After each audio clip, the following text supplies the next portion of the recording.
Thrissur Eriyad youth കോൺഗ്രസും കെഎസ്യുവും നടത്തിയ panchayat office മാർച്ചിൽ സംഘർഷം. സമരക്കാർ പഞ്ചായത്ത് ഓഫീസിലേക്ക് തള്ളിക്കയറാൻ ശ്രമിച്ചതിനെ തുടർന്ന് പോലീസുമായി ഉന്തും തള്ളും നടന്നു.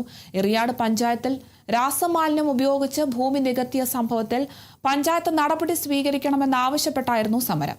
യൂത്ത് കോൺഗ്രസ് സംസ്ഥാന സെക്രട്ടറി സലീം കയ്പമംഗലം പ്രതിഷേധ മാർച്ച് ഉദ്ഘാടനം ചെയ്തു. രാസമാലിന്യം കലർന്ന മണ്ണ് ഉപയോഗിച്ച് ഭൂമി നികത്തിയ സംഭവത്തിൽ 19 പേർക്കെതിരെ പോലീസ് കേസെടുത്തിരുന്നു.